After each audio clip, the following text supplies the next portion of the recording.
Day 7. Chapter 43 and 44 Baba's passing away continued. Preparation Samadhi Mandir, breaking of the bricks, 72 hours Samadhi, Jog's Sannyas, Baba's nectar like words. Chapter 43 and 44 continue the story of Baba's passing away and therefore they are taken together. Previous preparation. It is the general practice amongst the Hindus that when a man is about to die, some good religious scripture is read out to him with the object that his mind should be withdrawn from worldly things and fixed in spiritual matters so that his future progress should be natural and easy. Everybody knows that when King Parikshit was cursed by the son of a Brahmin rishi and was to die after a week, the great sage Sukadev expounded to him the famous Bhagavat Puran in that week. This practice is followed even now, and the Gita, Bhagavat, and other sacred books are read out to dying persons. Baba, being an incarnation of God, needed no such help, but just to set an example to the people, he followed this practice. When he knew that he was to pass away soon, he asked one Mr. Vaze to read Ram Vijay to him. Mr. Vaze read the book once the week. Then Baba asked him to read the same day and night, and he finished the second reading in 3 days. Thus 11 days passed. Then again he read for 3 days and was exhausted. So Baba let him go and kept himself quiet. He abided in himself and was waiting for the last moment. 2 or 3 days earlier, Baba had stopped his morning peregrination, that is, going out and begging rounds, and sat quietly in the masjid. He was conscious till the last and was advising the devotees not to lose heart. He let nobody know the exact time of his departure. Kaka Sahib Dikshit and Shriman Bhuti were dining daily with him in the masjid. That day, 15th October, after the Arati, he asked them to go to their residence for dining. Still a few, namely Lakshmibai Shinde, Bhagoji Shinde, Bhayaji, Lakshman Bhala Shimpi, and Nana Sahib Nimonkar remained there. Shama was sitting down on the steps. After giving ₹9 to Lakshmibai Shinde, Baba said that he did not feel well there in the masjid and that he should be taken to the Dhagadi Vada, that is the stone Vada of Booty, where he would be all right. While saying all these last words, he leaned on Bayaji's body and breathed his last. Bagoji noticed that his breathing had stopped, and he immediately told this to Nana Sahib Nimonkar, who was sitting near. Nana Sahib brought some water and poured it in Baba's mouth. It came out. Then he cried out loudly, "O Deva!" Baba seemed to open his eyes and say, "Ah," in a low tone. But it soon became evident that Baba had left his mortal body for good. The news of Baba's passing away spread like a wildfire in the village of Shirdi, and all people, men, women, and children, ran to the masjid and began to mourn this loss in various ways. Some cried out loudly, some wallowed on, some fell down senseless in the streets. Tears ran down from the eyes of all, and everyone was filled with sorrow. Some people started remembering the words of Sai Baba. Somebody said that Maharaj Sai Baba told his devotees that in the time to come he would appear as a lad of 8 years.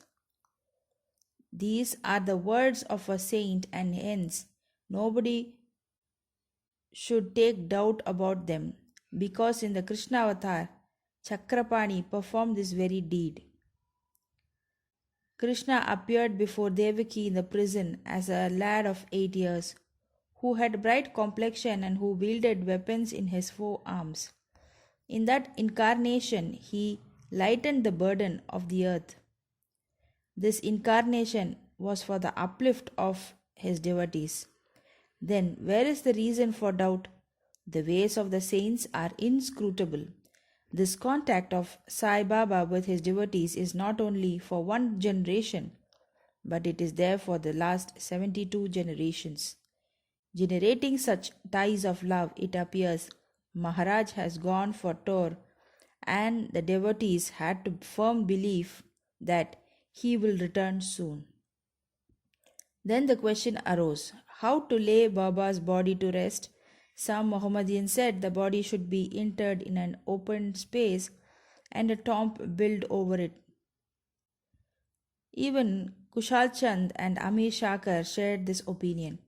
But Ramchandra Patil, the village officer, said to the villagers with a firm and determined voice, your thought is not acceptable to us. Baba's body should be placed nowhere except in the Vada. Thus people were divided on this point, and discussion regarding this went on for 36 hours. On Wednesday morning, Baba appeared to Lakshman Mama Joshi in his dream and drawing him by his hand said, get up soon. Bapu Sahib thinks that I am dead and so he won't come. You do the worship and the Kakad Arati. Lakshman Mama was the orthodox astrologer and the maternal uncle of Shyama. He was an orthodox Brahmin and daily worshipped Baba first in the morning and then all the village deities. He had full faith in Baba. After the vision, he came with all the puja materials and not minding the protests of the Maulavis did the puja and the Kakad Arati with all due formalities and went away. Then at noon, Bapu Sahib Job came with all others and went through the noon Arati ceremony as usual. After paying due respect to Baba's words, the people decided to place his body in the Vada and started digging the central portion there. In the evening of Tuesday, the sub-inspector came from Rahata and others turned up from other places and they all agreed to the proposal. Next morning, Amir Bhai came from Mumbai and the Mamlatdar from Kopargaon. The people seemed divided in their opinion. Some insisted on interring this body in the open field. The Mamlatdar therefore took a general publicity and found that the proposal to use the Vada secured double the number of votes. He, however, wanted to refer the matter to the collector, and Kaka Sahib Dikshit got himself ready to go to Ahmednagar. In the meanwhile, by Baba's inspiration, there was a change in the opinion of other people, and all the people unanimously voted for the proposal. On Wednesday evening, Baba's body was taken in procession and brought to the Vada and was interred there with due formalities in the Garbha, that is the central portion, reserved for Murlidhar. In fact, Baba became the Murlidhar and the Vada became a temple and a holy shrine where so many devotees since then have been going to find rest and peace. All the obsequies of Baba were duly performed by Bala Sahib Bhate and Upasani, a great devotee of Baba. It may be noted here that, as observed by Professor Narke, Baba's body did not get stiff, though it was exposed for 36 hours, and that all the limbs were elastic and that his kafni could be taken out without being torn to pieces. Breaking of the brick. Some days before Baba's departure, there occurred an ominous sign foreboding the event. There was in the masjid an old brick on which Baba rested his hand and sat. At night he leaned against it and had his asan. This went on for many years. One day during Baba's absence, a boy was sweeping the floor, took it up in his hand, and unfortunately it slipped and fell down and got broken into pieces.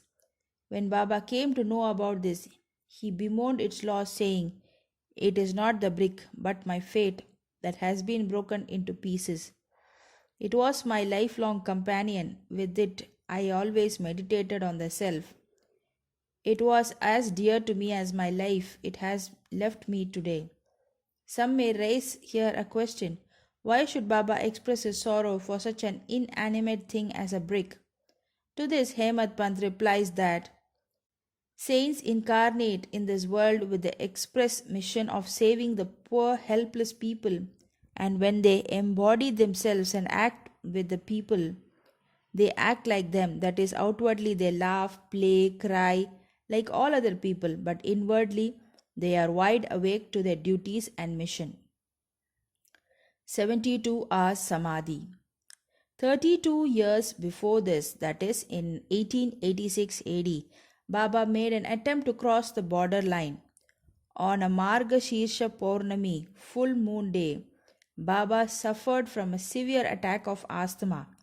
To get rid of it, Baba decided to take his pran high up and go into Samadhi. He said to Bhagat Mahasapati, "Protect my body for 3 days. If I return, it will be all right. If I do not, bury my body in that open land," pointing to it, and fix 2 flags there as a mark. After saying this, Baba fell down at about 10 p.m. His breathing stopped as well as his pulse. It seemed as if his pran left the body. All the people, including the villagers, came there and wanted to hold an inquest and bury the body in the place pointed by Baba. But Mahalsapati prevented this. With Baba's body on his lap, he sat full 3 days guarding it. After 3 days passed, Baba showed signs of life at 3 a.m.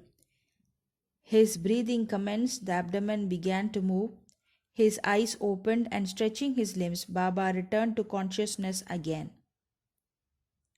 From this and other accounts, let our readers consider whether Sai Baba was the 3.5 cubit body that he occupied for some years and that he left thereafter, and he was the self inside. The body composed of 5 elements is perishable and transient, but the self within is the thing, absolute reality, which is immortal and intransient. This pure being, consciousness or Brahma, the ruler and controller of the senses and mind, is Sai. This pervades all things in the universe and there is no space without it. For fulfilling his mission, he assumed the body, and after it was fulfilled, he threw away the body, the finite aspect, and assumed his infinite aspect. Sai ever lives, as also the previous incarnations of God, the Tattreya Sri Narasimha Saraswati of Gangapur. His passing away is only an outward aspect, but in reality he pervades all inanimate and animate things and is their controller and ruler. This can be and is even now experienced by many who surrender themselves completely to him and worship him with wholehearted devotion. Though it is not possible for us to see Baba's form now onwards, but if we go to Shirdi, we shall find his beautiful lifelike portrait adorning the masjid. This has been drawn by Sham Rao Jekar, a famous artist and well-known devotee of Baba. To an imaginative and devout spectator, this portrait can give even today the satisfaction of taking Baba's darshan. Though Baba has no gross body now, he lives there and everywhere and will effect the welfare of the devotees even now, as he was doing before when he was embodied. Saints like Baba never die, though they look like men. They are in reality God himself. Bapu Sahib Jogs Sannyas. Hemad Pant closes this chapter with the account of Jogs Sannyas. Shakaram Hari alias Bapu Sahib Jog was the uncle of the famous Varkari Vishnu Bhua Jog of Pune. He had no issue. After his retirement from government services, he was a supervisor in the PWD in 1909 AD. He came and lived in Shirdi with his wife. Both husband and wife loved Baba and spent all their time in worshipping and serving Baba. After Megha's death, Bapu Sahib did daily the Arati ceremony in the masjid and Chavadi till Baba's Mahasamadhi. He was also entrusted with the work of reading and explaining Dhyaneshwari and Eknathi Bhagavat in Satyavada to the audience. After serving so many years, Jog said, "Baba, I have served you so long, my mind is not yet calm and composed. How is it that my contact with Saint has not improved me? When will you bless me?" Hearing the Bhakta's prayer, Baba replied, In due time, your bad actions will be destroyed, your merits and demerits will be reduced to ashes, and I shall consider you blessed when you will renounce all attachments, conquer lust and sense of taste, and getting rid of all impediments. Serve God wholeheartedly and resort to the begging bowl, accept sannyas. After some time, Baba's words came true. His wife preceded him, and as he had no other attachment, he became free and accepted sannyas before his death and realized the goal of his life. Baba's nectar like words. The kind and merciful Sai Baba said many a time the following sweet words in the masjid. He who loves me most always sees me. The whole world is desolate to him without me. He who tells no stories but mine, he ceaselessly meditates upon me and always chants my name. I feel indebted to him who surrenders himself completely to me and ever remembers me. I shall repay his debt by giving him salvation. I am dependent on him who thinks and hungers after me, and who does not eat anything without first offering it to me. He who thus comes to me becomes one with me, just as the river gets to the sea and becomes merged with one. So, leaving out pride and egoism, and with no trace of them, you should surrender yourself to me, who is seated in your heart. Who is this me? Sai Baba expounded many a time who is this me or I is. He said, you need not go far in search of me. Barring your name and form, there exists in you, as well as in all beings, a sense of being or consciousness of existence. That is myself. Knowing this, you see me inside yourself as well as in all beings. If you practice this, you will realize all pervasiveness and thus attain oneness with me. Hemad Pant therefore requests the readers humbly and lovingly that they should love and respect all gods, saints, and devotees. Has not Baba often said, he who carps and cavils at others pierces me in the heart and injures me, but he that suffers and endures pleases me most. Baba thus pervades all beings and creatures and besets them on all sides. He likes nothing but love to all beings. Such nectar, pure auspicious ambrosia, always flowed from Baba's lips. He therefore concludes, those who lovingly sings Baba's fame and those who hear the same with devotion, both become one with Sai. Bow to Sri Sai. Peace be to all. End of chapter 43 and 44. Chapter 45. Kaka Sahib's doubt and Anand Rao's vision. Wooden plank. Baba's bedstead and not Bhagat's. Preliminary. We have described in the last 3 chapters Baba's passing away.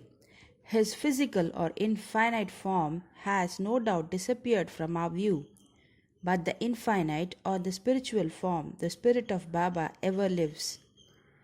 The Leelas which occurred during his lifetime has been dwelt upon at great length up till now. Ever since his passing away, more Leelas have taken place and are now happening. This clearly shows that Baba is ever living and helping his devotees as before.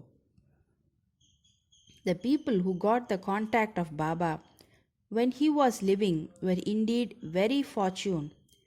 But if any of them did not get a dispassion for the things and enjoyments of the world and not had their minds turned to the Lord, it was surely their ill luck. What was then desired and is still now desired is the wholehearted devotion to Baba. All our senses, organs, and mind should cooperate in worshipping and serving Baba. It is no use in engaging some organs in worship and deflecting others. If a thing like worship or meditation is to be done, it ought to be done with all our mind and soul. The love that a chaste woman bears to her husband is sometimes compared to that which is a disciple bears to his master. Yet the former falls far short of the latter, which is incomparable. No one, whether he be father, mother, brother, or any other relation, comes to your aid in attaining the goal of self realization. We have to chalk out and traverse the path of self realization ourselves.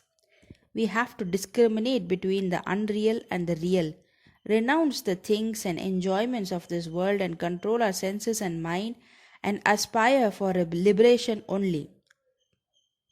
Instead of depending upon others, we should have full faith in ourselves. When we begin to practice discrimination, we come to know that the world is transient and unreal, and our passion for worldly things becomes less, and ultimately we get dispassion or non attachment for them.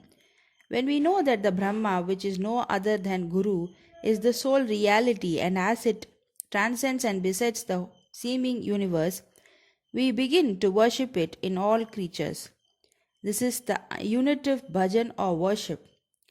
When we thus worship the Brahma or Guru wholeheartedly, we become one with him and attain self realization. In short, always chanting the name of the Guru and meditating on him enables us to see him in all beings and confer eternal bliss on us.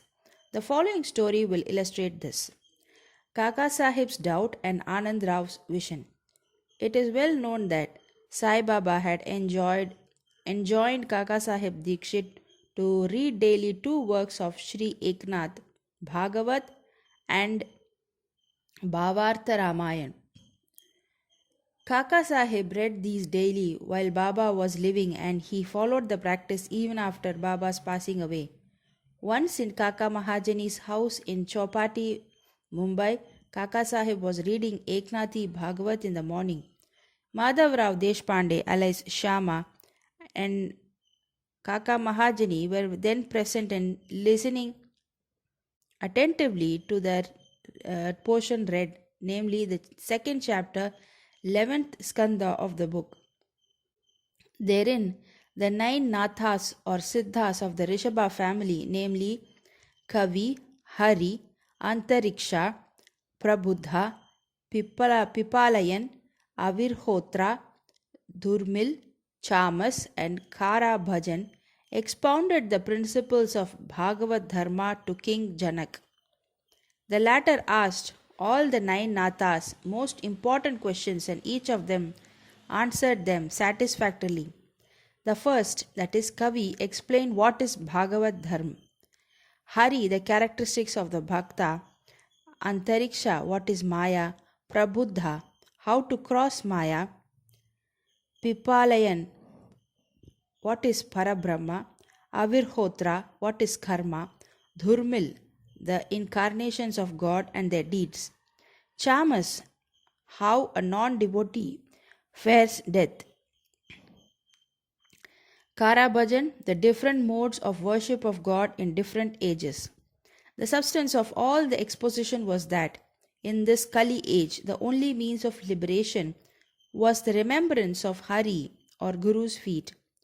After the reading was over, Kaka Sahib said in a despondent tone to Madhav Rao and others, "How wonderful is the discourse of the 9 Nathas or Bhaktas or devotion! But at the same time, how difficult it is to put it into practice. The Nathas were perfect, but it is possible for fools like us to attain the devotion as delineated by them. We won't get it even after several births. Then how are we to get salvation? It seems that there is no hope for us." Madhav Rao did not like this pessimistic attitude of Kaka Sahib. He said, "It is a pity that one who is by his good luck got such a jewel as Baba should cry out so despairingly. If he was unwavering faith in Baba, why should he feel restless? The bhaktas of the Nathas may be strong and powerful, but is not ours loving and affectionate?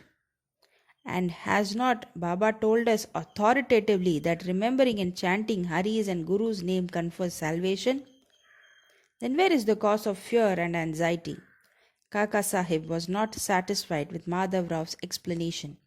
He continued to be anxious and restless the whole day, thinking and brooding over how to get the powerful bhakti of the Nathas. Next morning, the following miracle took place. One gentleman named Anand Rao Phakde came there in search of Madhav Rao. The reading of the Bhagavat was then going on. Mr. Phakde sat near Madhav Rao and was whispering something to him. He was mentioning in low tone his dream vision. As there was some interruption in the reading by his whispering, Kaka Sahib stopped the reading and asked Madhav Rao what the matter was. The latter said, "Yesterday you expressed your doubt. Now here is the explanation of it." Here Mr. Pakde's vision, explaining the characteristics of saving devotion and showing that the devotion in the form of bowing down to or worshipping of Guru's feet is sufficient. All were anxious to hear the vision, especially Kaka Sahib. At this suggestion, Mr. Pakde began to relate the vision as follows. I was standing in a deep sea in waist deep water. There I saw Sai Baba all of a sudden. He was sitting on a beautiful throne studded with diamonds, with his feet submerged in water. I was most pleased and satisfied with the form of Baba. The vision was so realistic that I never thought that it was a dream. Curiously enough, Madhav Rao was also standing there. He said to me feelingly, "Anand Rao, fall at Baba's feet." I rejoined, "I also wish to do so, but his feet are in water. How can I place my head on them? I am helpless." Hearing this, he said to Baba, "O Deva, take out your feet, which is under water." Then Baba immediately took out his feet. I caught them without delay and bowed down to them. On seeing this, Baba blessed me, saying, "Go now, you will attain your welfare. There is no cause for fear and anxiety." He also added, "Give me a silk broidered dhotar to my Shama, you will benefit thereby." In compliance with Baba's order, Mr. Phakde had bought a dhotar and requested Kaka Sahib to hand it over to Madhav Rao, but the latter refused to accept it, saying that unless Baba gave a hint or suggestion for acceptance, he would not accept it. Then, after some discussion, Kaka Sahib decided to cast lots. In the invariable practice of Kaka Sahib to cast lots in all the matters and to abide by the decision as given in the picked up chit in doubt. In this particular case, two chits, on one of which was written to accept, on the another to reject, were placed at the feet of Baba's picture, and a child was asked to pick one of them. The accept chit was picked up, and the dhotar was accepted by Madhav Rao. In this way, both Anand Rao and Madhav Rao were satisfied, and Kaka Sahib's difficulty was solved. This story exhorts us to give respect to the words of other saints, but at the same time asks us to have full faith in our mother, that is the Guru, and abide by his instructions, for he knows our welfare better than any other person. Carve out on your heart the following words of Baba. There are innumerable saints in this world, but our Father, Guru, is the real Father, Guru. Others might say many good things, but we should never forget our Guru's words. In short, love your Guru wholeheartedly, surrender to him completely, and prostrate yourself before him reverentially, and then you will see that there is no sea of the mundane existence before you to cross. Wooden plank, Baba's bedstead and not Bhagat's.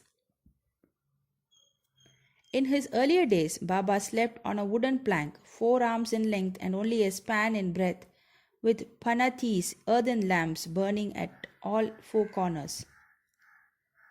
Later on, he broke the plank into pieces and threw it away. Once Baba was describing the greatness or importance of this plank to Kaka Sahib.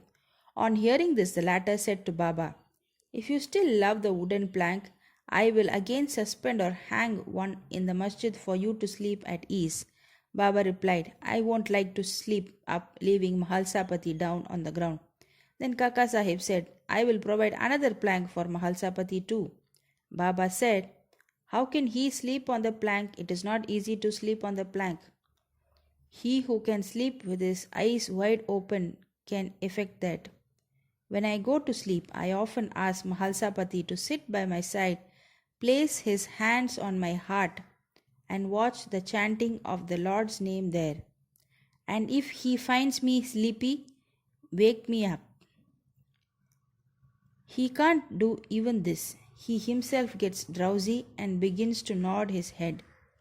When I feel his hand heavy as a stone on my heart and cry out, O Bhagat, he moves and opens his eyes. How can he who sits up and sleep well on the ground, who can't sit and sleep on the ground, and whose asana is not steady, and who is slave to sleep, can sleep high up on the plank? On many other occasions, Baba said, out of love for his devotees, whether good or bad, what is ours is with us, and what is others is with them. Bow to Sri Sai. Peace be to all. End of chapter 45. Chapter 46. Baba's Gaya trip. Story of goats. This chapter describes Shyama's trip to Kashi, Prayag and Gaya, and how Baba in the form of his portrait was there ahead of him. It also describes Baba's reminiscence of the past birth of two goats. Preliminary. Blessed, O Sai, are your feet, blessed is your remembrance, and blessed is your darshan, which liberates us from the bond of karma. Though your form is invisible to us now, still, if the devotees believe in you, they get living experiences from you. By an invisible and subtle thread, you draw your devotees from far and near to your feet and embrace them like a kind and loving mother. The devotees do not know where you are, but you so skillfully pull the wires that they ultimately realize that you are behind them to help and support them. The intelligent, wise, the learned folk fall into the pit of the sansar on account of their egoism, but you save by your power the poor, simple and devout persons. Inwardly and invisibly you play all the game, but you show that you are not concerned with it. While you do things but pose yourself as a non-doer. Nobody ever knows your life. The best course, therefore, for us to surrender our body, speech and mind to your feet and always chant your name for destroying our sins. You fulfill the wishes of the devotees, and to those who are without any desire, you give bliss supreme. The chanting of your sweet name is the easiest sadhana for devotees. By this sadhana, our sins, rajas and tamas qualities will vanish. The sattva qualities and the righteousness will gain predominance, and along with this, discrimination, dispassion and knowledge will follow. Then we will abide in ourself and our Guru, who are one and the same. This is what is called complete surrender to the Guru. The only sure sign of this is that our mind gets calm and peaceful. The greatness of this surrender, devotion and knowledge is unique. For peace, non-attachment, fame and salvation, etc. come in its wake.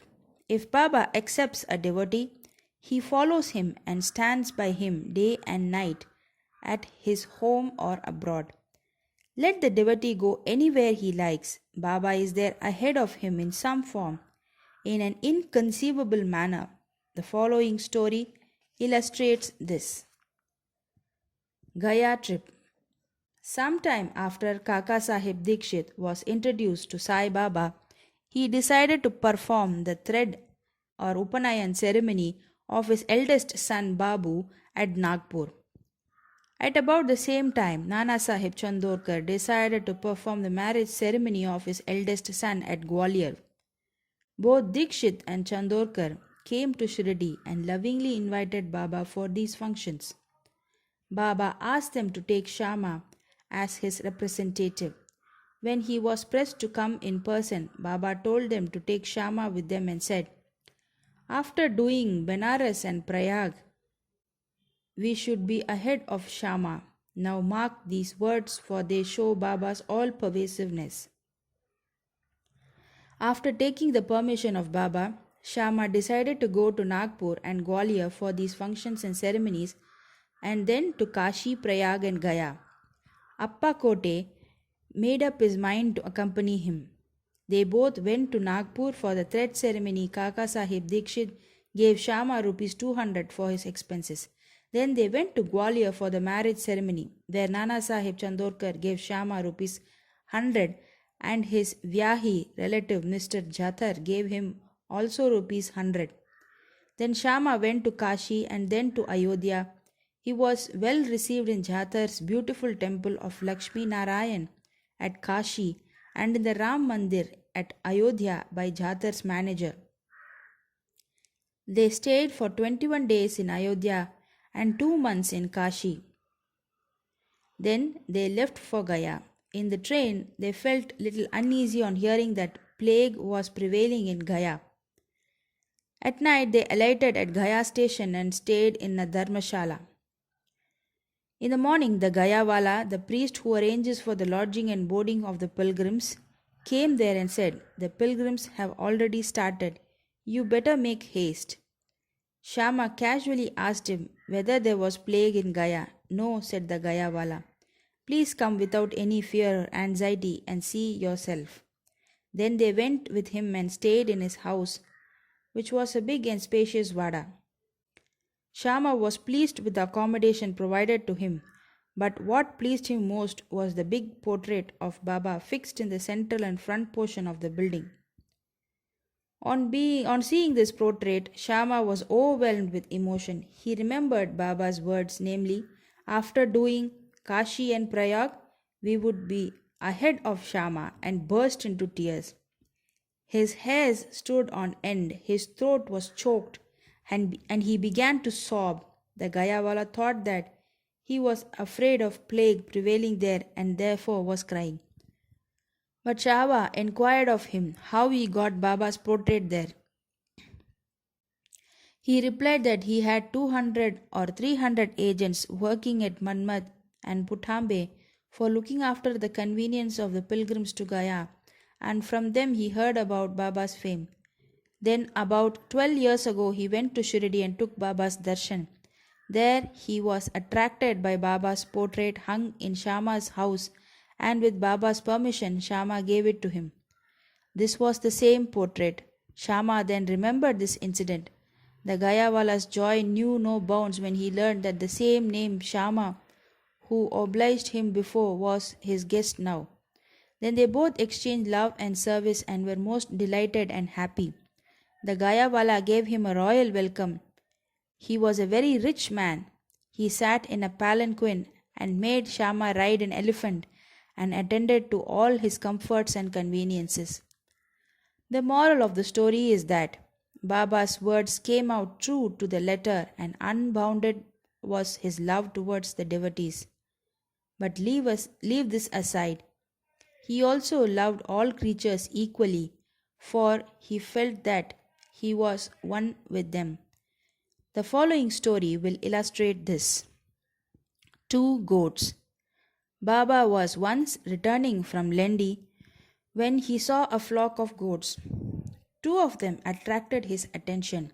He went to them, caressed and fondled them, and bought them for rupees 32. The devotees were surprised at this conduct of Baba. They thought that Baba was duped in bargaining as the goat would fetch rupees 2 each, or at the most rupees 3 or 4, that is rupees 8 both. They began to take Baba to task for this, but Baba kept calm and cool. Shama and Tatya asked Baba for an explanation. He said he did not care to store money as he had no home or family to look after. He asked them to purchase at his cost 4 seers of dal and feed the goat. After this was done, Baba returned the goats to the owner of the flock and gave out the following reminiscence and story of the goats. O Shama and Tatya, you think that I have been deceived in this bargain. No, listen to the story. In their former birth, they were human beings and had the good fortune to be with me and sit by my side. They were uterine brothers, loving each other initially, but later on they became enemies. The elder brother was an idle fellow, while the younger one was an active chap and earned a lot of money. The former became greedy and jealous and wanted to kill his younger brother and take away his money. They forgot their fraternal relations and began to quarrel with each other. The elder brother resorted to many devices to kill his younger brother, but all his attempts failed. Thus, they became deadly enemies, and finally, on one occasion, the elder gave a deadly blow with a big stick on the latter's head, while the latter struck the former with an axe, with the result that both fell dead on the spot. As a result of their action, they were both born as goats. As they passed by me, I at once recognized them. I remembered their past history. By taking pity on them, I wanted to feed them and give them rest and comfort. And for this reason, I spent all the money, for which you blame me. As you did not like my bargain, I sent them back to the shepherd. Such was Sai's love for the goats. Bow to Sri Sai. Peace be to all. End of chapter 46. Chapter 47. Baba's Reminiscences. Story of Veerabhadrappa and Chennabasappa, Snake and Frog. The last chapter described Baba's reminiscence about two goats. This chapter describes much more reminiscence and relates the story of Veerabhadrappa and Chennabasappa. Preliminary. Blessed is the face of Sai. If we cast a glance at him for a moment, he destroys the sorrow of many past births and confers great bliss on us. And if he looks at us with grace, our bondage of karma is immediately snapped away and we are led to happiness. The river Ganges washes away the dirt and sins of all people who go to her for a bath, but she intently longs for the saints to come to her and bless her with the touch of their feet and remove all the filth, the sins accumulated in her. She knows for certain that this can only be removed by the holy feet of the saints. Sai is the crest jewel of the saints, and now hear from him the following purifying story. The Snake and the Frog. Sai Baba said, one morning after taking my breakfast, I strolled along till I came to a small river bank. As I was tired, I rested there, washing my feet and hands, and had a bath and felt refreshed. There was a footpath and a cart track, sheltered by shady trees. The breeze was also blowing gently. As I was preparing to smoke chilim, I heard the croaking of a frog. I was striking the flint and lighting the fire when a traveler turned up, sat by my side, bowed down to me, and politely invited me to his house for meals and rest. He lit up the pipe and handed it over to me. The croaking was heard again, and he wanted to know what it was. I told him that a frog was in trouble and was tasting the bitter fruit of its own karma. We have to reap now the fruit of what we sow in our past life, and there is no use crying about it now. Then he smoked and handed over the pipe to me and said that he would go there in person and see for himself. I told him that a frog was caught by a big snake and was crying. Both were very wicked in their past life and were now reaping the fruits of their actions in the present bodies. He went and found that a huge black serpent was holding a big frog in its mouth. He returned to me and said that in about 10 to 12 minutes the frog would be eaten up by the snake. I said, no, this can't be. I am its father, protector, and I am here now. How shall I allow the snake to eat it up? And am I here for nothing? Just see how I release it. After smoking again, we walked up to the place. He was afraid and asked me not to proceed further, as the snake might attack us. Not minding him, I went ahead and addressed the creature thus. O Virabhadrappa, has not your enemy Basappa yet repented, though he was being born a frog, and you too, though born as a serpent, still hold bitter enmity against each other? Be ashamed of yourself. Give up your hatred now and rest in peace. On hearing these words, the snake left the frog quickly and dived into the river and disappeared. The frog also jumped away and hid itself in the bushes. The traveler was much surprised. He said that he could not understand how the snake dropped the frog and appeared on hearing the words. Who was Virabhadrappa and who was Basappa? And what was the cause of their enmity? I returned with him to the foot of the tree, and after sharing again a few puffs of smoke with him, I explained the whole mystery to him as follows. There was an ancient holy place sanctified by a temple of Mahadev at about 4 to 5 miles from my place. The temple was old and dilapidated. The residents of the place collected funds for its repair. After a large amount was collected, arrangement for worship was made and plans with estimates for repairs were prepared. A rich local man was appointed the treasurer and the whole work was entrusted to him. He was to keep regular accounts and be honest in all his dealings. He was a first class miser and spent very little for the repairs, which consequently made very little progress. He spent all the funds, swallowed some money amount himself, and spent nothing from his pocket. He had a sweet tongue and was very clever in offering plausible explanations regarding the poor and tardy progress of the work. The people again went to him and said that unless he lent his helping hand and tried his best, the work would not be complete. They requested him to work out the scheme and again collected subscriptions and the amount to him. He received it but sat as quiet as before.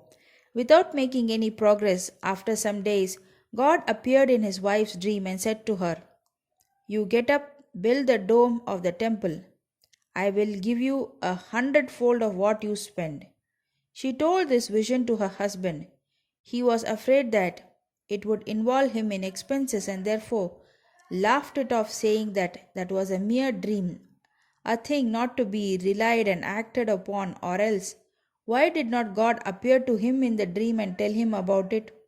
Was he far off from her? This looks like a bad dream, having its objection of creation of ill feeling between husband and wife. She had to remain quiet.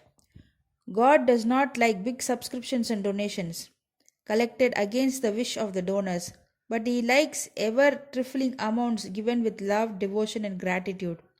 Some days after, God again appeared in her dream and said, Do not bother yourself about your husband and the collection with him.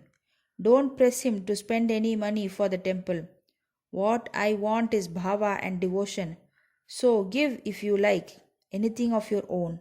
She consulted her husband about this vision and decided to give God her ornaments given by her father. The miser felt disconcerted and decided to cheat even God in this item. He undervalued the ornaments at ₹1,000 and bought them himself, and in lieu of the amount gave a barren field to God as endowment or security. The wife agreed to this. The field or land was not his own. It belonged to one poor woman named Dubaki, who mortgaged it to him for ₹200. She was not able to redeem it for long, so the cunning miser cheated all, his wife, Dubaki, and even God. The land was sterile, uncultivated, and worth nothing, and yielded nothing, even in best seasons. Thus ended this transaction, and the land was given in the possession of the poor priest, who was pleased with the endowment. Some time later, strange things happened. There was a terrible storm and heavy downpour. Lightning struck the house of the miser when he and his wife both died. Dubaki also breathed her last. In the next life, the miser was born at Mathura in a Brahmin family and was named Virabhadrappa. His devout wife was born as the daughter of the priest of the temple and was named Gauri. The woman, Dubaki, the mortgager, was born as a male in the family of the Gaurav, attendant of the temple, and was named Chennabasappa. The priest was a friend of mine. He often came to me, chatted, and smoked with me. His daughter Gauri was also devoted to me. She was growing fast, and her husband was seeking a good husband for her. Going fast, and her father was seeking a good husband for her. I told him not to worry about this, as the bridegroom himself would come seeking her. Then there came a poor boy named Veerabhadrappa, wandering and begging his bread to the priest's house. With my consent, Gauri was given in marriage to him. He was also devoted to me initially, as I recommended his marriage with Gauri, but later became miser. Even in this new life, he was hankering after money and asked me to help him to get it, as he was leading a married man's life. Strange things happened. There was a sudden rise in prices. By Gauri's good luck, there was a great demand for land, and the land was sold for 1 lakh rupees, 100 times the worth of her ornaments. Half the amount was paid in cash, and the remaining was to be paid in 25 installments or rupees 2000 each. All agreed to this transaction but began to quarrel over the money. They came to me for consultation. I told them that the property belonged to God and was vested in the priest, and that Gauri was their sole heiress and proprietress, and no amount should be spent without her consent, and that her husband had no right whatsoever to the amount.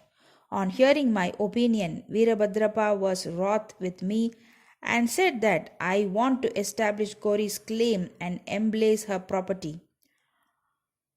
On hearing his words, I remembered God and kept quiet. Veerabhadrappa scolded his wife, and she came to me at noon and requested me not to mind the words of others and not to discard her, as she was my daughter.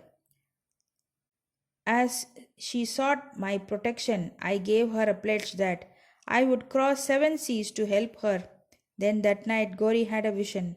Mahadev appeared in her dream and said, "The whole money is yours. Do not give anything to anybody. Spend some amount for temple purposes in consultation with Chennabasappa, and if you want to use it for some other purpose, consult Baba in the masjid." Gauri told me the vision, and I gave her the proper advice in the matter. I told her to take the principal or capital amount to herself, give half the amount of interest to Chennabasappa, and that Veerabhadrappa had nothing to do in the matter. While I was thus talking, both Veerabhadrappa and Chennabasappa came there quarreling. I tried my best to pacify them and told them God's vision to Gauri. Veerabhadrappa got wild and angry and threatened to kill Chennabasappa, cutting him into pieces. The latter was timid. He caught my feet and sought my refuge. I pledged myself to save him from the wrath of his foe. Then, after some time, Veerabhadrappa died and was born as a snake, and Chennabasappa died and was born as a frog. On hearing the croaking of Chennabasappa and remembering my pledge, I came here, saved him, and kept my word. God runs to his devotee for help in times of danger. He saved Chennabasappa the frog by sending me here. All this is God's Leela or sport. The moral of the story is that one has to reap what one sows, and there is no escape unless one suffers and squares up one's old debts and feelings and dealings with others, and that greed for money drags the greedy man to the lowest level and ultimately brings destruction for him and others. Vow to Sri Sai. Peace be to all. End of chapter 47. Chapter 48. Warding off devotees' calamities. Story of Shivde Sapatnekar. At the commencement of this chapter, someone asked Hemad Pant whether Sai Baba was a guru or Sadguru. In order to answer the question, Hemad Pant describes the signs or marks of a Sadguru as follows. Signs of Sadguru. He who teaches us Ved and Vedanta or the 6 Shastras, he who controls the breath and brands his body with mudras, metallic marks of Vishnu's weapons, or gives pleasing discourses regarding Brahma, he who gives mantras, sacred syllables to the devotees, and orders them to chant them the same a certain number of times, but does not assure them any result in a definite time. He who, by his lengthy gross knowledge, explains beautifully the ultimate principle, but has himself got no experience or self realization, is not a Sadguru, but he who by his discourse creates in us a distaste for the enjoyments of the world and the next, and gives us a taste of self realization, who is well versed in both the theoretical and practical knowledge, deserves to be called a Sadguru. How can he, who is himself devoid of self realization, give it to the principles? A Sadguru does not ever in his dream expect any service or profit from his disciples. On the contrary, he wishes to serve them. He does not think that he is great and the disciple small. Not only he loves him as his own son, but regards him as equal to himself or as Brahma. The main characteristics of a Sadguru is that he is the abode of peace. He is never restless nor ruffled. He has no pride of his learning. The poor and the rich, the small and the great are the same to him. Hemad Pant thinks that on account of the store or accumulation of merits in his past births, he had the good fortune of meeting and being blessed by such a Sadguru as Sai Baba. Even in full youth, he hoarded nothing, except perhaps Chilim. He had no family, no friend, no home, nor any support. Since he was 18, his control of mind was perfect and extraordinary. He lived then in secluded places and always abided in his self. On seeing the pure attachment of his devotees, he always acted in their interest, and hence he was in a way dependent on them. What experience he gave to his devotees while he was living in flesh are felt even today after his Mahasamadhi. By those who attach themselves to him, what the devotees have to do is this: they have to trim their heart lamp of faith and devotion and burn it its wick of love, and when this is done, the flame of knowledge, self realization, will be lit up and shine brighter. Mere knowledge without love is dry. Nobody wants such knowledge. Without love, there is no contentment. So we should have unbroken and unbounded love. How can we praise love? Everything is insignificant before it. Without love, our reading, hearing, and the study are of no avail. In the wake of love come devotion, dispassion, peace, and liberation with all their treasures. We do not get love for anything unless we feel earnestly about it. So, where there is real earning, God manifests Himself. It includes love, and it is the means of liberation. Now, let us revert to the main story of this chapter. A man should go to the true saint with pure mind or even otherwise and hold his feet ultimately. He is sure to be saved. This is illustrated by the following stories. Mr. Shivade. Mr. Sapatnekar of Akalkot, Sholapur district, was studying for law. A co-student, Mr. Shivade, met him. Other fellow students also got together and compared notes of their study. It was found by questions and answers amongst themselves that Mr. Shivade was the least prepared of all for the examination, and therefore all the students derided him. But he said that though he was not prepared, he was sure to pass the examination, as his Sai Baba was there to get him through it successfully. Mr. Sapatnekar was surprised at this remark. He took Mr. Shivade aside and asked him, "Who is this Sai Baba is whom he extols so high?"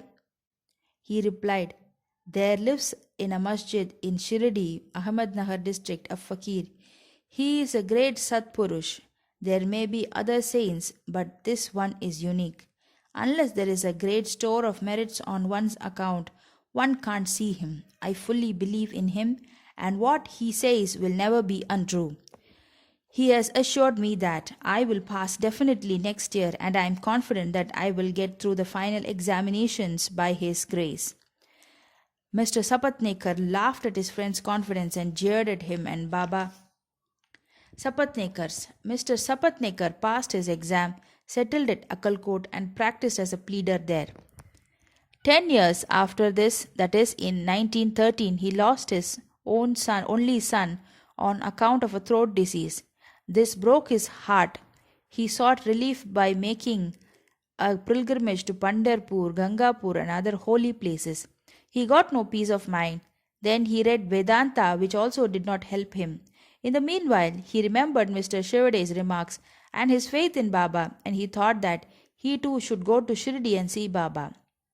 He went to Shirdi with his younger brother Pandit Rao and was much pleased to see Baba from a distance.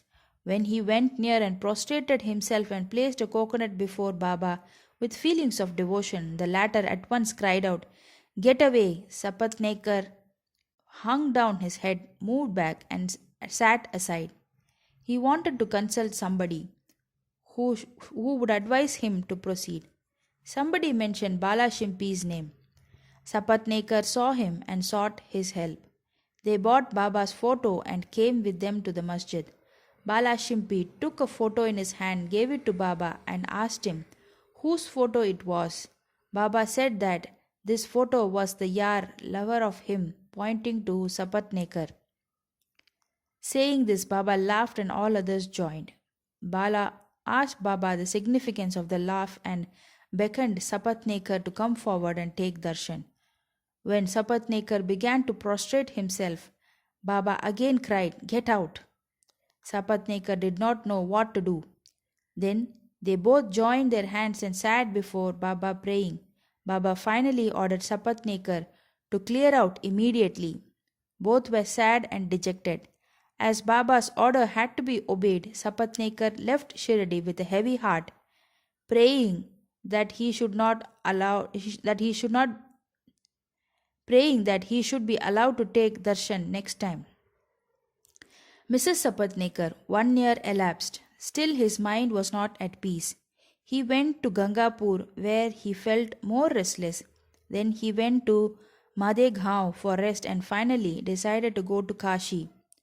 2 days before starting, his wife got a vision. In her dream, she was going with a pitcher to Lakhat Shah's well. There, a fakir with a piece of cloth tied around his head, sitting at the foot of the neem tree, came close to her and said, "My dear lassie, why get exhausted for nothing? I get your pitcher filled with pure water." She was afraid of the fakir and hastened back with the empty pitcher. The fakir followed her. At this, she was awakened and opened her eyes. She told this vision to her husband. They thought that this was an auspicious sign and they both left for Shirdi. When they reached the masjid, Baba was absent. He had gone to Lendi. They waited till his return. When he returned, she was surprised to see that the fakir she saw in her vision exactly resembled Baba. She reverentially prostrated herself before Baba and sat down looking at him. On seeing her humility, Baba was much pleased and began to tell a story in his peculiar characteristic manner to a third party. He said, "My arms, abdomen, and waist are paining for a long time. I took many medicines, the pains did not abate. I got sick of the medicines as they gave me no relief, but I am surprised to see now that all the pains have disappeared at once." Though no name was mentioned, it was the story of Mrs. Sapatnekar herself. Her pains, as described by Baba, left her soon and she was happy. Then Mr. Sapatnekar went ahead to take darshan. He was again welcomed with the former, "Get out." This time he was more penitent and persevering. He said that Baba's displeasure was due to his past deeds and resolved to make amends for the same. He determined to see Baba alone and ask his pardon for his past actions. He placed his head on Baba's feet and Baba placed his hand on him and Sapatnekar sat stroking Baba's leg. Then a shepherdess came and sat massaging Baba's back. Baba, in his characteristic way, began to tell the story of a bania. He related various vicissitudes of all his life, including the death of his only son. Sapatnekar was surprised to see that the story which Baba related was his own, and he wondered how Baba knew every detail of it. He came to understand that he was omniscient and knew the hearts of all. When this thought crossed his mind, Baba, still addressing the shepherdess and pointing to Sapatnekar, said, "This fellow blames me and charges me with the killing of his son. Do I kill people's children? Why does this fellow come to the masjid and cry? Now I will do this. I will again bring that very child back in his wife's womb." With these words, he placed his blessings hand on his head and comforted him, saying, "These feet are old and holy. You are carefree now. Place entire faith in me and you will soon get your object." Sapatnekar was much moved with emotion.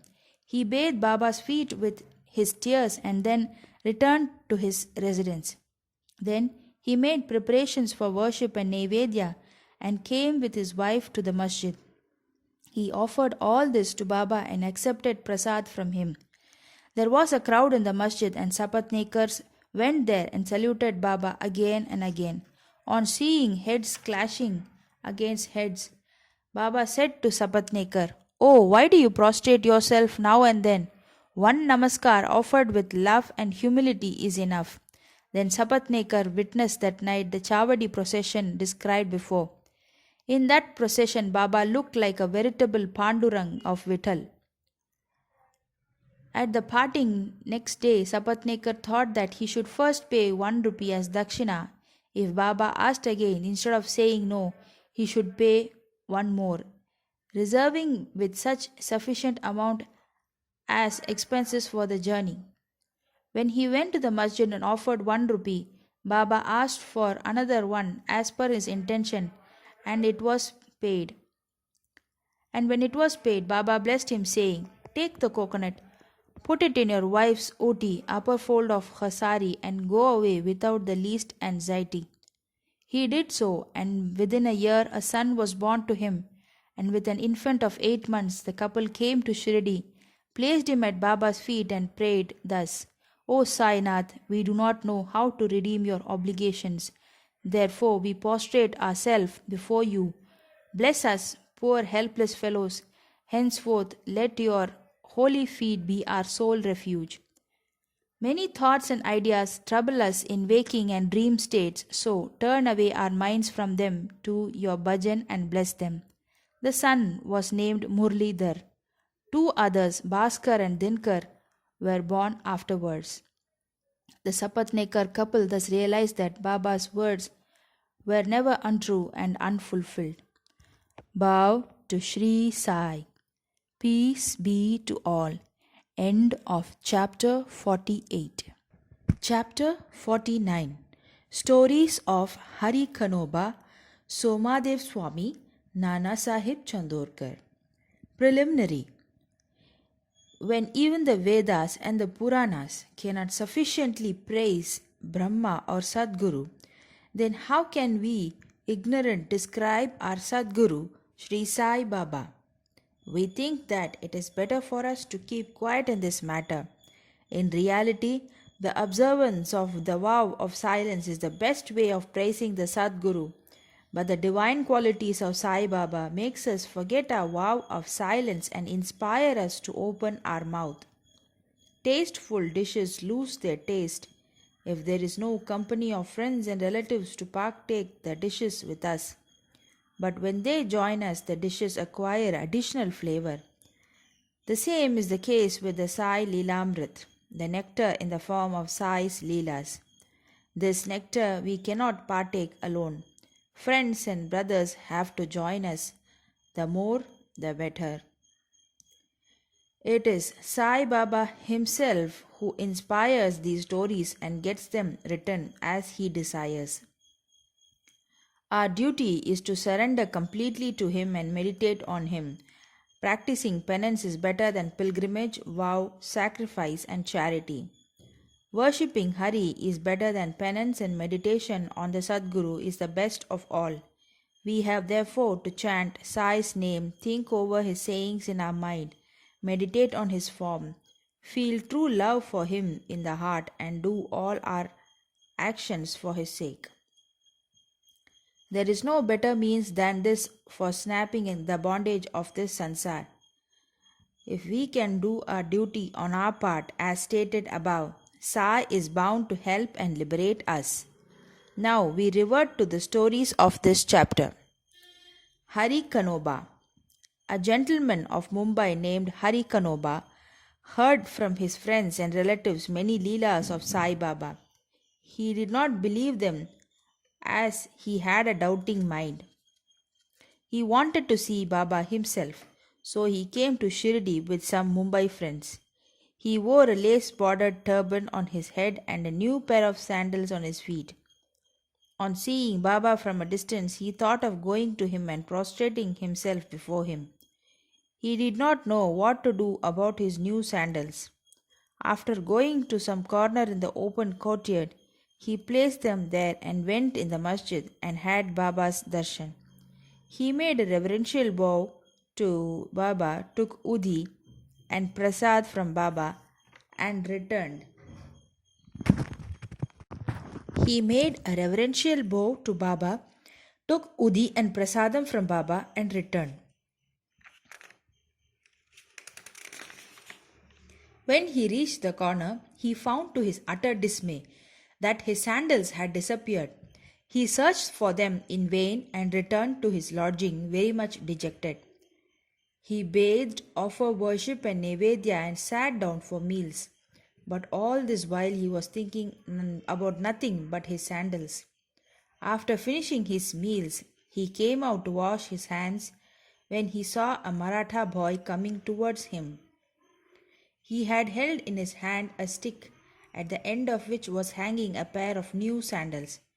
He said to the men who had come to wash their hands that Baba sent him with the stick in hand and asked him to go on the streets crying Hari ka beta, Jari ka pheta, and that if anybody claims these sandals, first assure yourself that his name is Hari and that he is the son of that is Kanoba, and that he wears a lace bordered turban, and then give them over to him. On hearing this, Hari Kanoba was pleasantly surprised. He went ahead of the boy and claimed the sandals as his own. He said to the boy that his name was Hari and that he was the son of Kanoba, and showed him his lace bordered turban. The boy was satisfied and returned the sandals to him. Hari Kanoba wondered in his mind that his lace bordered turban was visible to all, and Baba might have seen it. But how could he know that his name with Hari and that he was the son of Kanoba, as this was his first trip to Shirdi? He came there with the sole object of testing Baba and with no other motive. He came to know by this incident that Baba was a great Satpurush. He got what he wanted and returned home well pleased. Somadev Swami. Now hearing the story of another man who came to try Baba, Baiji, brother of Kaka Sahib Dikshit, was staying at Nagpur. When he had gone to the Himalayas in 1906, he made an acquaintance with one Somdev Swami of Haridwar at Uttar Kashi down the Gangotri valley. Both took down each other's name in their diaries. 5 years afterwards, later Swami came to Nagpur and was Baiji's guest. There, he was pleased to hear the Leelas of Baba, and a strong desire arose in his mind to go to Shirdi and see him. He got a letter of introduction from Baiji and left for Shirdi. After passing Manmat and Kopargaon, he took a tonga and drove to Shirdi. As he came near Shirdi, he saw 2 flags floating high over the masjid in Shirdi. Generally, we find different behavior, different mode of living, and different outward paraphernalia with great saints. But these outward signs should never be our standards to judge the worth of a saint. Both with Somadev Swami, it was different. But with Somadev Swami, it was different. As soon as he saw the flags flying, he thought, why should a saint take a likings for the flag? Does this denote sainthood? It implies the saint's hankering after fame. Thinking thus, he wished to cancel his Shirdi trip and said to his fellow travelers that he would go back. They said to him, then why did you come so long? If your mind became restless by the mere sight of flags, how much more agitated would you be on seeing the rath, the palanquin, the horse, and all other paraphernalia in Shirdi? The Swami got more confounded and said, not a such sadhu with horses, palanquins, and tom-toms have I seen, and it is better for me to return than visit such sadhus. After saying this, he started to return. The fellow travelers pressed him not to do so but to proceed. They asked him to stop his inconsistent way of thinking and told him that the sadhu, that is Baba, did not care a bit for the flags and other paraphernalia. It was the people, his devotees, that kept up all this paraphernalia out of love and devotion to him. Finally, he was persuaded to continue his journey, go to Shirdi and see Baba. When he went and saw Baba from the courtyard, he melted inside. His eyes were full of tears, his throat was choked, and all his evil and crooked thoughts vanished. He remembered his Guru's saying that is our abode and place of rest, where the mind is most pleased and settled. He wished to roll himself in the dust of Baba's feet, and when he approached Baba, the latter got wild and cried aloud, let all our humbug be with us. You go back to your home, beware. If you come back to this masjid again, why take the darshan of one who flies a flag over his masjid? Is this a sign of sainthood?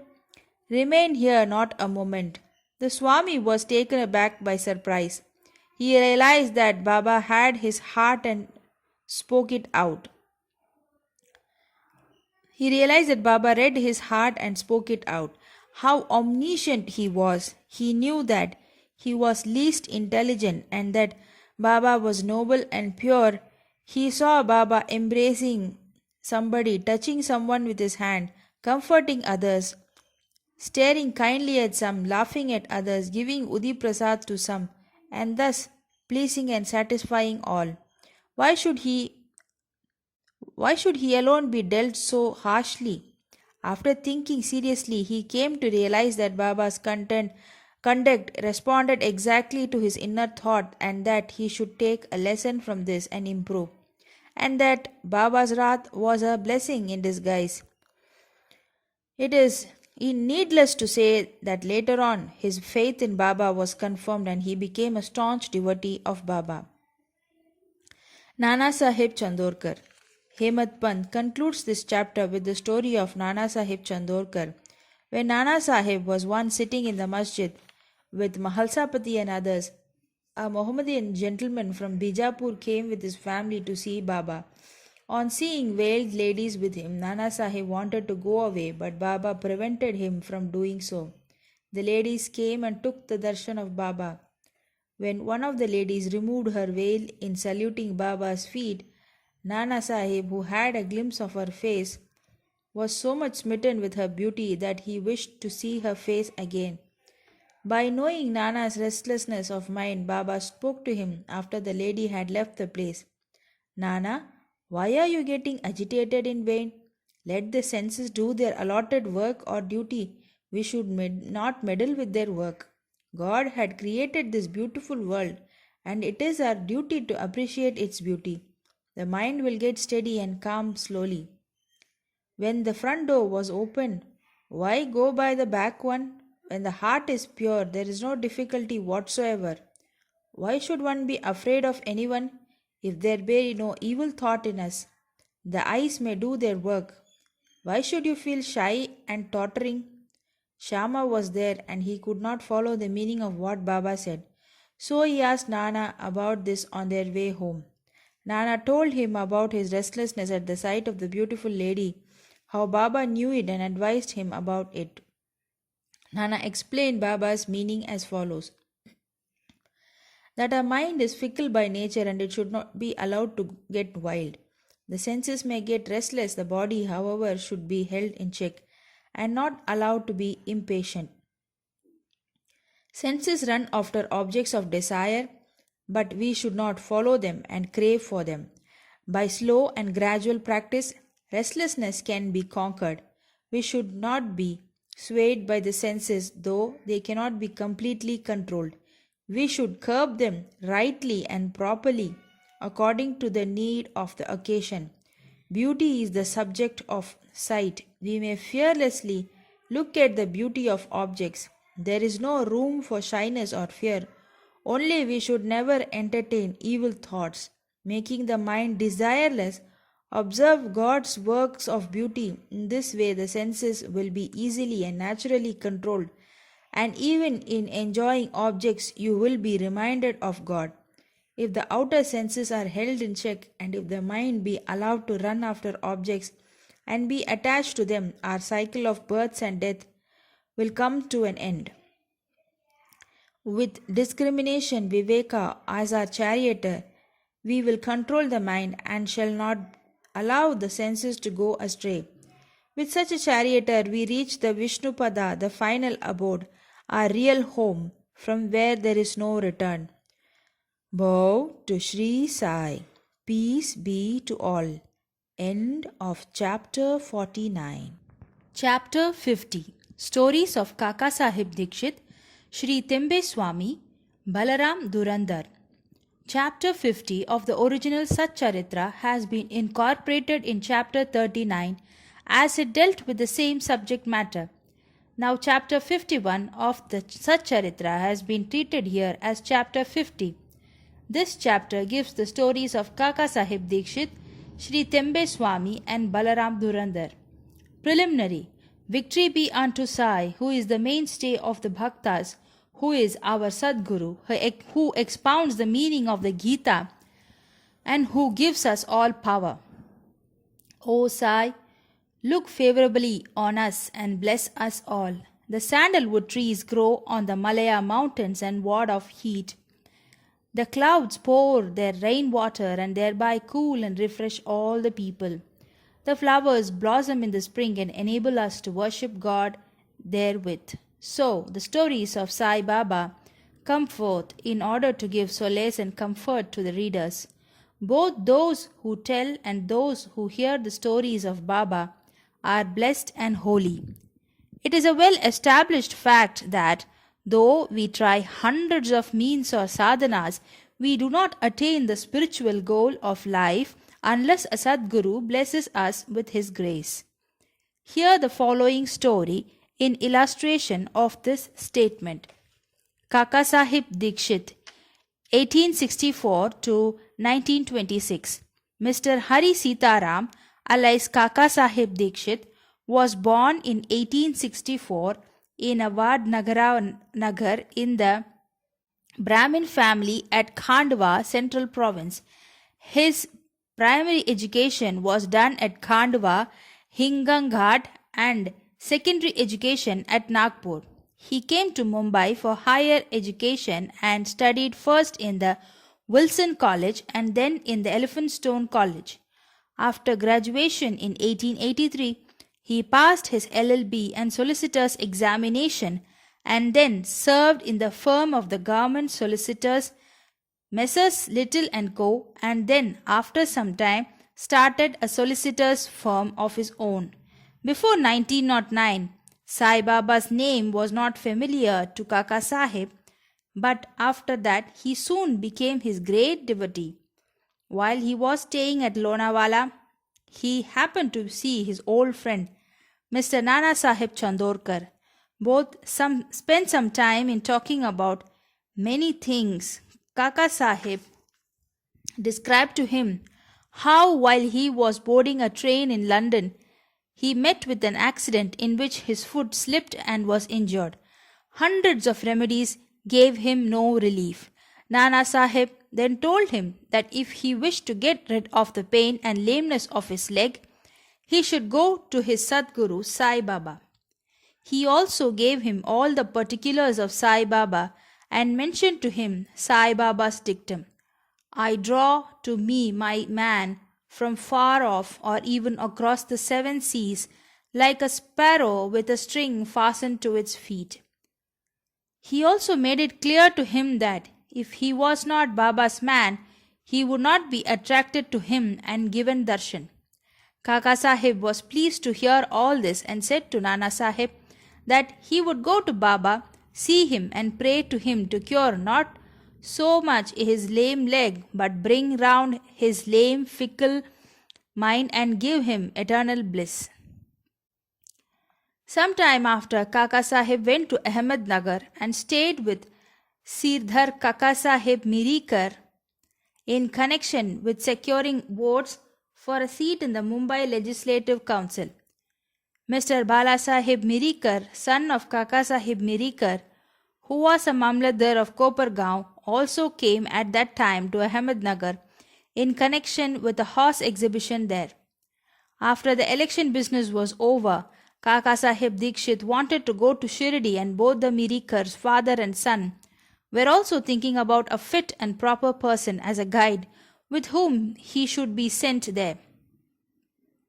There Sai Baba was arranging things for his reception. Shama got a telegram from his father-in-law at Ahmednagar stating that his wife was seriously ill and that he should come to see her with his wife. Shama, with Baba's permission, went there and saw his mother-in-law and found her improving and better. Nana Sahib Panse and Appa Sahib Gadre happened to see Shama on their way to the exhibition, and they told him to go to Mirikar's house, see Kaka Sahib Dikshit there and take him to Shirdi along with him. Kaka Sahib Dikshit and the Mirikars were also informed of Shama's arrival. In the evening, Shama came to Mirikars, who introduced him to Kaka Sahib. They arranged that Shama should leave for Kopargaon with Kaka Sahib by the 10 o'clock night train. After this was settled, a curious thing happened. Bala Sahib Mirikar threw aside the veil or covering on Baba's big portrait and showed the same to Kaka Sahib. He was surprised to see that he whom he was going to meet at Shirdi was already there in the form of his portrait to greet him at this juncture. He was much moved and made his prostrations before the portrait. This portrait belonged to Megha. The glass over it was broken and it was sent to Mirikars for repair. The necessary repairs had been already made, and it was decided to return the portrait with Kaka Sahib and Shama.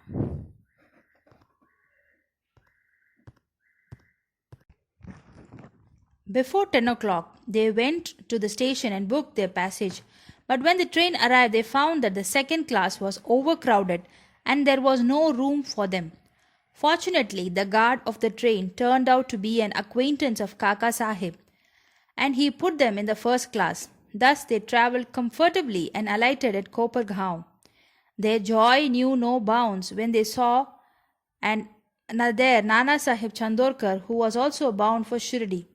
Kaka Sahib and Nana Sahib embraced each other. Then after bath in the sacred Godavari river, they started for Shirdi. After coming there and getting Baba's darshan, Kaka Sahib's mind was melted, his eyes were full of tears and he was overflowing with joy. Baba said to him that he was also waiting for him and had sent Shama ahead to receive him. Kaka Sahib then passed many happy years in Baba's company. He built a vada in Shirdi, which he made as his more or less the permanent home. The experiences he got from Baba are so manifold that it is not possible to relate them all here. The readers are advised to read a special Kaka Sahib Dikshit number of Sri Sai Leela magazine, volume 12, number 6 to 9. We close this account on the mention of one fact only. Baba had comforted him by saying that in the end he will take him in the air coach Viman, that is, secure him with a happy death. This came out true. On the 5th July 1926, he was traveling in the train with Hemant Pant and talking about Sai Baba. He seemed deeply engrossed in Sai Baba. All of a sudden, he threw his neck on Hemant Pant's shoulder and breathed his last with no trace of pain and uneasiness. Sri Thimbe Swami. We come to the next story, which shows how saints love each other with fraternal affection. Once, Sri Vasudevanand Saraswati, known as Sri Thimbe Swami, encamped at Rajamandri, Andhra country, on the banks of the Godavari. He was devout, orthodox, dhyani, and yogi bhakta of the Dattatreya. One Mr. Pundalika Rao, pleader of Nanded, Nizam state, went to see him with some friends. While they were talking with him, the names of Shirdi and Sai Baba were casually mentioned. Hearing Baba's name, the Swami joined his hands with reverence and taking out a coconut, gave it to Pundalik Rao and said to him, "Offer this to my brother Sai with my pranams and request him not to forget me but ever love me." He also added that Swamis do not generally bow to others, but in this case an exception had to be made. Mr. Pundalika Rao consented to take the coconut and his message to Baba. The Swami was right in calling Baba a brother, for as he maintained an Agnihotra, sacred fire, day and night in his orthodox fashion, Baba too kept this Agnihotra, that is Duni, ever burning in the masjid. After 1 month, Pundalik Rao and others left for Shirdi with the coconut and reached Manmat. And as they felt thirsty, they went to a rivulet for drinking water. As water should not be drunk on an empty stomach, they took out some refreshment, that is chivda, flattened rice mixed with spice. The chivda tasted most pungent, and in order to soften it, as someone suggested, broke the coconut and mixed it with its scrapings. Thus they made the chivda more tasty and palatable. Unfortunately, the coconut turned out to be the same that was entrusted to Pundalik Rao. As they neared Shirdi, Pundalik Rao remembered the trust, that is the coconut, and was very sorry to learn that it was broken and consumed. He came to Shirdi and saw Baba. Baba had already received a wireless message regarding the coconut from the Thimbe Swami and himself asked Pundalik Rao first to give the thing sent by his brother. He held fast Baba's feet, confessed his guilt and negligence, repented and asked for Baba's pardon. He offered to give another fruit as a substitute, but Baba refused to accept it, saying that the worth of that coconut was far more than an ordinary one, and that it could not be replaced by another. Baba also added, "Now you do not worry yourself any more about the matter. It was on account of my wish that the coconut was entrusted to you and ultimately broken on the way. Why should you take the responsibility of the actions on you? Do not entertain the sense of doership in doing good as well as for bad deeds." He entirely prideless and egoless in all things, and thus your spiritual progress will be rapid. What a beautiful spiritual instruction Baba gave. Balaram Dhurandhar, 1878 to 1925. Mr. Balaram Dhurandhar belonged to the Pathare Prabhu community of Santa Cruz, Mumbai. He was an ardent devotee of the Mumbai High Court and sometime principal of the Government Law College, Mumbai. The whole Dhurandhar family was pious and religious. Mr. Balaram served his community and wrote and published an account of it. He then turned his attention to spiritual and religious matters. He studied carefully Gita and its commentary, Dhyaneshwari, and other philosophical and metaphysical works. He was a devotee of Vithoba of Purandar, Pandharpur. He came in contact with Sai Baba in 1912. 6 months earlier, his brother Babulji and Vaman Rao came to Shirdi and took Baba's darshan. They returned home and mentioned their sweet experience to Balaram and other members. Then they all decided to see Sai Baba.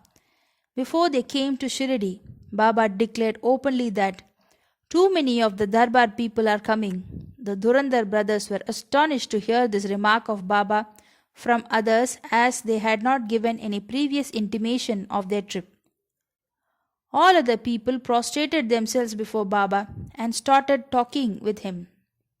Baba said to them, "These are my Darbar people whom I referred before," and said to the Durandar brothers, "We are acquainted with each other for the last 60 generations." All the brothers were gentle and modest. They stood with joined hands looking at Baba's feet. All the sattvic emotions such as tears, horripilation, choking, etc. moved them, and they were all happy. Then they went to their lodging, took their meals, and after taking a little rest again, came back to the masjid. Balaram sat near Baba, massaging his legs. Baba, who was smoking the chilim, advanced it towards him and beckoned him to smoke it. Balaram was not accustomed to smoking, still he accepted the pipe, smoked it with great difficulty, and returned it reverentially. This was the most auspicious moment for Balaram. He was suffering from asthma for 6 years. This smoke completely cured him of the disease, which never troubled him again. Some 6 years later, on a particular day, he again got an attack of asthma. This was precisely the time when Baba took his Mahasamadhi. The day of this visit was a Thursday, and the Durandar brothers had the good fortune of witnessing the Chavadi procession at night. At the Arati function in the Chavadi, Balaram saw the glow of Pandurang on Baba's face, and next morning at the Kakad Arati time, the same phenomenon. The same lustre of the beloved deity Pandurang was visible again on Baba's face. Mr. Balaram Durandar wrote in Marathi the life of the Maharashtra saint Tukaram, but he did not survive to see its publication. It was published later on by his brothers in 1928. In a short note on Balaram's life given in the beginning of that book, the above account of Balaram's visit has been fully corroborated. Wide, page 6 of the book. Bow to Sri Sai. Peace be to all. End of chapter 50. Epilogue. We have done with chapter 51, and now we come to the last chapter, number 52 in the original. In this, Hemad Pant gave his concluding remarks and promised to give an index giving the contents of all the chapters in verse as is given in Marathi sacred books, but fortunately that index was not found in Hemad Pant's papers. It was therefore composed and supplied by an able and worthy devotee of Sai Baba, Mr. B.V. Dev, retired Mamlatdhar of Thana. As we give in English books an index in the beginning and contents of each chapter at its top, we need not consider the last chapter as index here, and so we consider this chapter as the epilogue. Unfortunately, Hemad Pant did not survive to receive the manuscripts of this chapter and make it ready for the press. When it was sent to the press, Mr. Dev found it to be incomplete and unintelligible in certain places, but it had to be published as it was. The main topics dealt therein are briefly given below. Greatness of Sadguru Sai. We prostrate ourselves before and take refuge in that Sai Samat, who besets all animate and inanimate things in the universe, who pervades all creatures equally without any differentiation, to whom all devotees are alike and who do not honor and dishonor, like or dislike. We remember him and surrender to him. He fulfills all our wishes and makes us attain the goal of life. This ocean of mundane existence is very hard to cross. Waves of attachment beat high against the bank of bad thoughts and break down trees for fortitude. The breeze of egoism blows with force and makes the ocean rough and agitated. Crocodiles in the form of anger and hatred move there fearlessly. Eddies in the form of the idea I and mine and other doubts whirl there incessantly, and innumerable fishes in the form of censure, hate, jealousy play there. Though this ocean is so fierce and terrible, Sadguru Sai is its Agasti destroyer, and the devotees of Sai have the least fear of it. Our Sadguru is the boat which will safely take us across this ocean. Prayer. Now we fall before Sai Baba and holding his feet make the following prayer for the public. Let not our mind wander and desire anything except thee. Let this work, Satcharitra, be in every house and let it be studied daily. Let it ward off the calamities of those who study it regularly with reverence. Falashruti, reward of study. Now a few words about the reward you get from this work. After bathing in the sacred Godavari and after taking the darshan of the Samadhi in the Samadhi Mandir at Shirdi, you should read or hear the Satcharitra. If you do all this, all your threefold afflictions will vanish. Casually thinking about the stories of Sai, you will get interested in spiritual line. And if you go through it with love and reverence, all your sins will be destroyed. If you wish to get rid of the cycles of birth and death, read Sai stories and remember him always, and get yourself devoted to his feet. If you dive into the sea of Sai's stories and then give them out to others, you will get an ever new flavor of them and save the hearers from future misery. If you go on meditating on Sai's form, it will, in course of time, lead you into self-realization.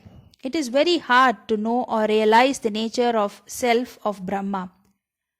But if you approach the Sagun Brahma, Sai's form, your progress will be easy.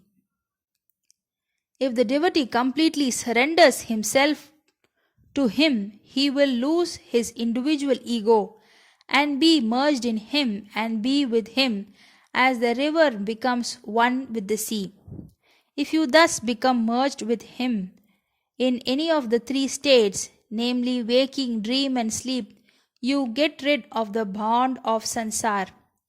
If anybody after bathing reads this with love and faith and completes it within a week, his calamities will disappear. Or if he hears or reads it daily and regularly, all the dangers will be warded off. He will get the reward according to his faith and devotion. Without these, there will be no experience of any kind. If you read this with reverence, Sai will be pleased, and by removing your ignorance and poverty, will give you knowledge, wealth and prosperity.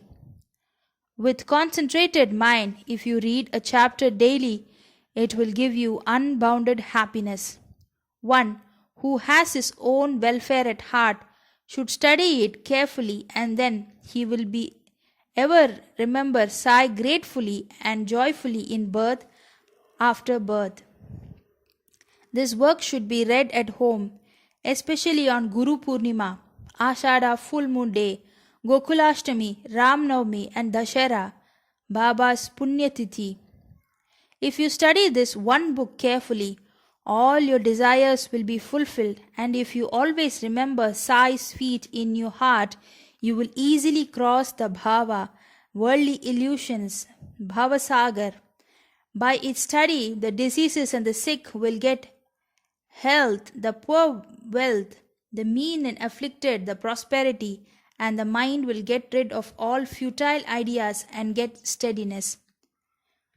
Dear devoted readers and listeners, we also bow to you all and make you a special request: never forget him, whose stories you have read day by day or month by month. The more fervently you read or listen to these stories, the more encouragement Sai gives us to serve you and be of use to you. Both the author and the readers must cooperate in this work, help each other and be happy. Prasad Yachana. We close this with prayer to the Almighty for the following prasad of favor. May the readers devotees get complete and wholehearted devotion to Sai's feet. May his form be ever fixed in their eyes, and may they see Sai, the Lord, in all beings. Amen. Bow to Sri Sai. Peace be to all. End of Sri Sai Satcharitra Parayanam. Jai Sai Ram. आरती साई बाबा सौख्यदातार जीवा चरणार जातळे द्यावा दासा विसावा भक्ता विसावा आरती साई बाबा जाळुनी आनंद सत्स्वरूपी राहे दंग जना दावे निज डोळा श्रीरंग डोळा श्रीरंग आरती साई बाबा जयामनी जैसा भाव दया तैसा अनुभव दाविसी दया घना ऐसे तुझी माव तुझी माव आरती साई बाबा तुमचे नाम ध्याता हरे संस्कृती व्यथा अगाध तव करणी मार्ग दाविसियानाथा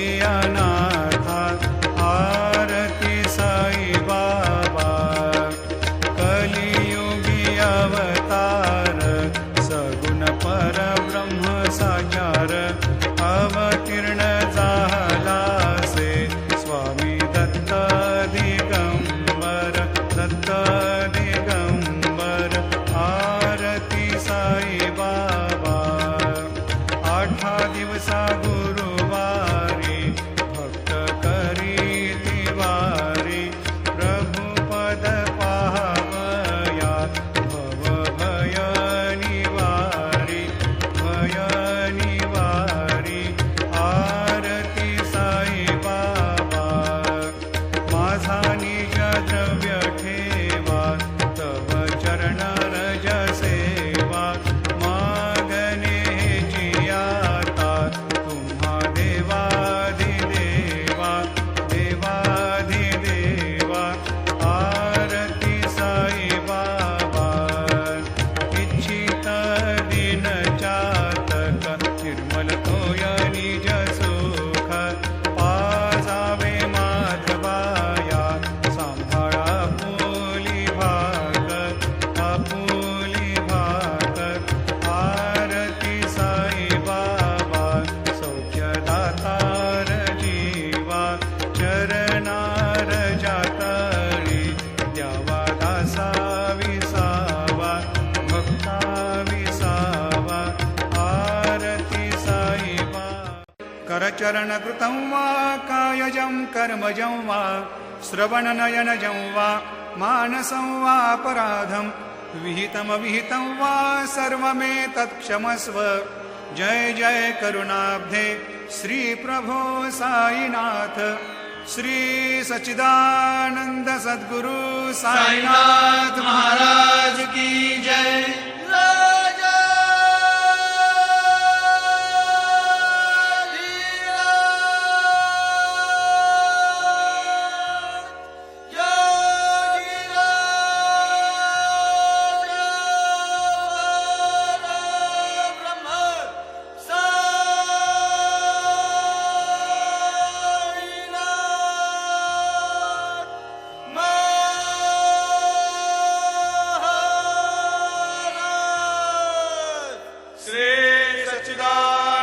सद्गुरु